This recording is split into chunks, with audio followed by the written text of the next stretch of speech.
Hey Sam, I've noticed that you've been eating a lot of fast food lately, and you mentioned that you're starting to feel sluggish. I think it would really help if you slowly begin improving your eating habits rather than trying to change everything overnight. First, you could try reducing how often you eat fast food during the week. For example, instead of having it almost every day, you might limit it to once or twice a week. On other days, you could prepare simple meals at home like grilled chicken, rice, vegetables, or salads.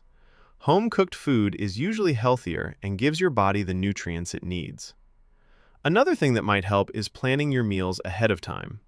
If you prepare some healthy food in advance, you'll be less tempted to order fast food when you're busy or tired. Also, try drinking more water and adding fruits or vegetables to your meals because they can give you more energy throughout the day. Finally, combining better eating habits with some light exercise, like walking for 20 or 30 minutes daily, could really improve how you feel. Over time, these small changes can make a big difference in your health and overall well-being.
One time I missed an important deadline was during my college years when I was working on a group presentation for one of my courses.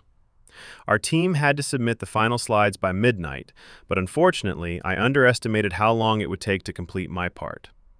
I was also juggling a part-time job at the time, which made it difficult to manage my schedule properly. Because of this, I wasn't able to finish editing the slides before the deadline, and the group had to submit the presentation without my final section. Naturally, my teammates were disappointed because my delay affected the overall quality of our project. However, the experience taught me a valuable lesson about time management and responsibility. After that incident, I started planning my tasks much earlier and setting personal deadlines for myself so that I would never put my team in that situation again.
It looks like a lively street performance happening in a small town square.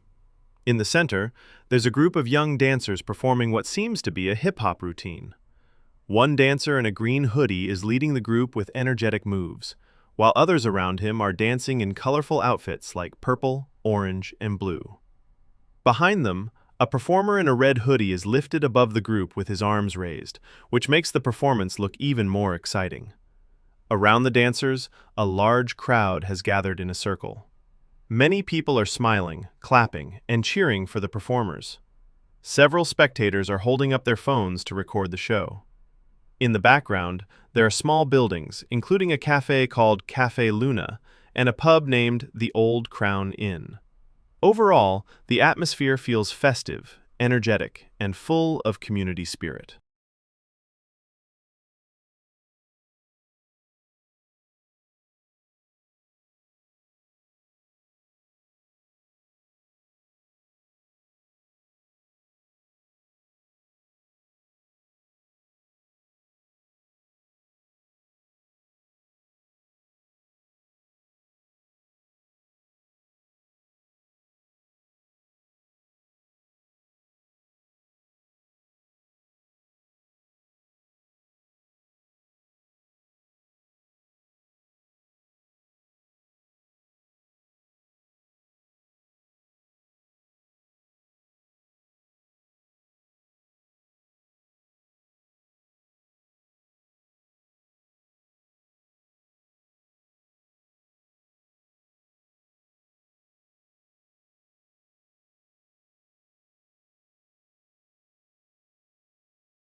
It looks like a flash mob performance that is already in full swing, so I think the dancers will probably continue their routine for a few more minutes.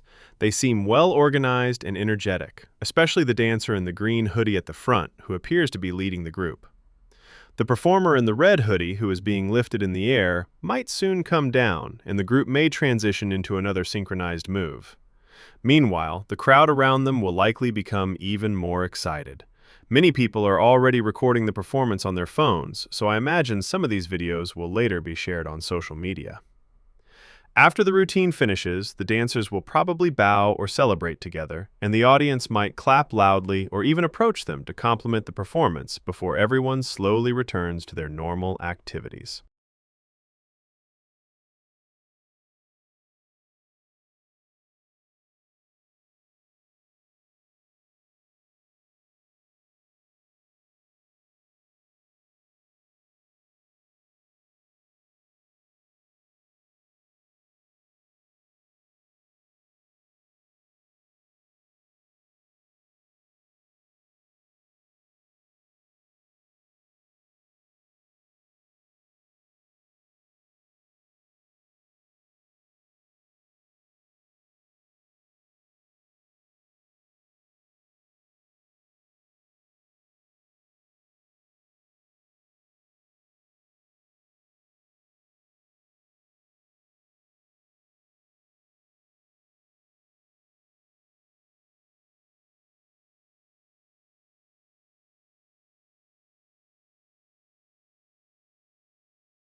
Hi, Ben. I understand why you prefer strict dieting because it can help people lose weight quickly.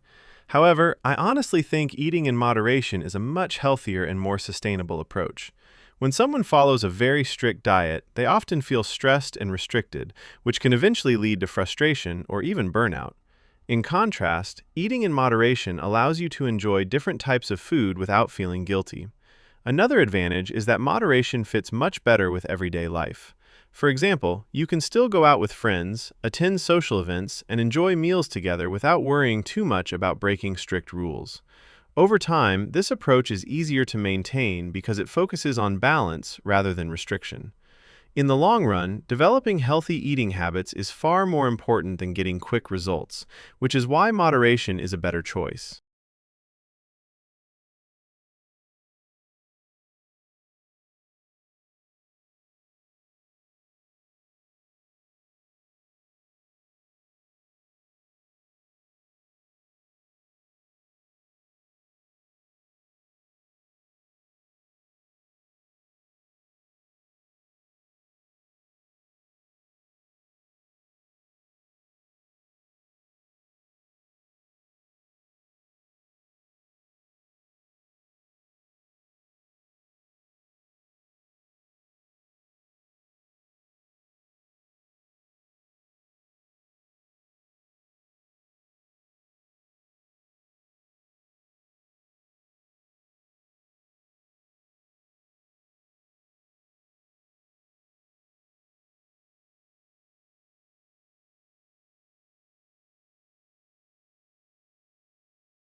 Hi, Miss June. I wanted to talk to you about something important regarding the volunteer program this weekend.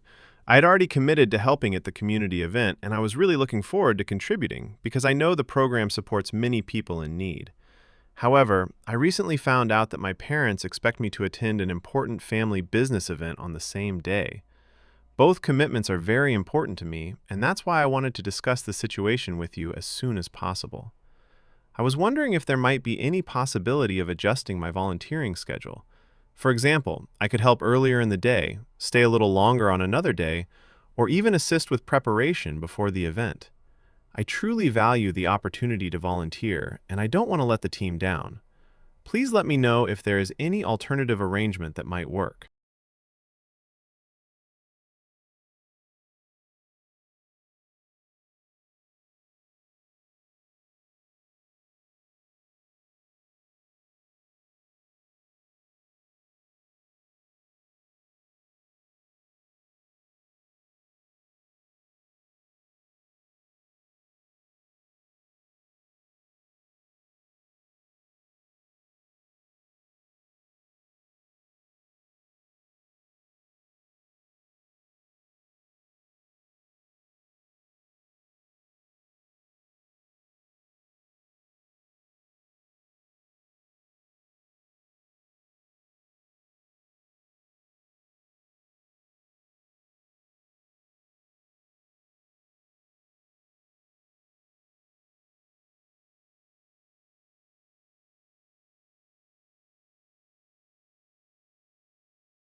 Yes, I believe volunteering should be mandatory for high school students, but in a structured and reasonable way.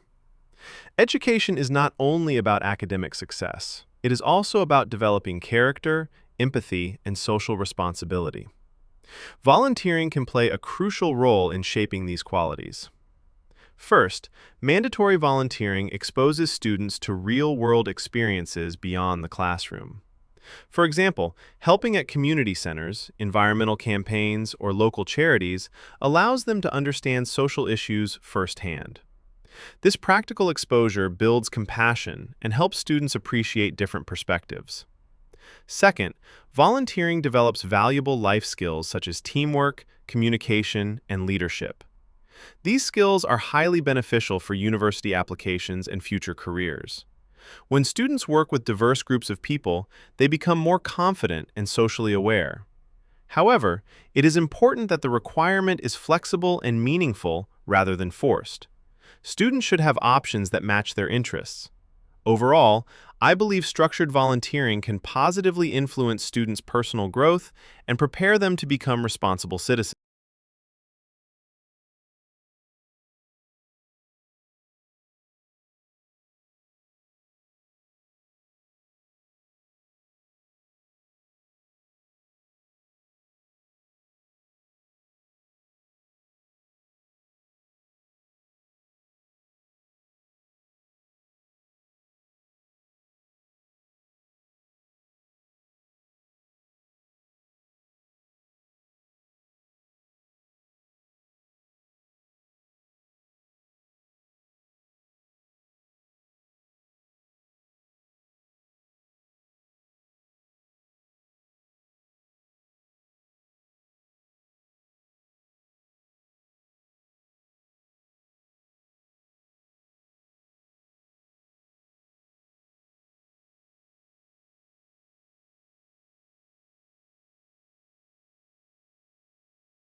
Hey Dave, I'm calling because I just saw something really interesting in this office building I'm visiting.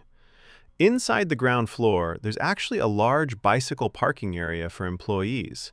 It's quite organized, with many bike racks and dozens of bicycles parked neatly in rows. Right now, several people are arriving at work on their bikes. One man wearing a suit is locking his bicycle to a rack, while another employee wearing a helmet is taking off his backpack after finishing his ride. There's also a woman standing beside her bicycle and looking at her phone. A couple of workers are even using a small repair station to adjust their bikes and pump air into the tires. There are signs on the wall that say "Bike parking only" and "Helmet required," and a security guard is walking around the area. It seems like the company really encourages eco-friendly commuting. Do you think you'd enjoy working somewhere like this?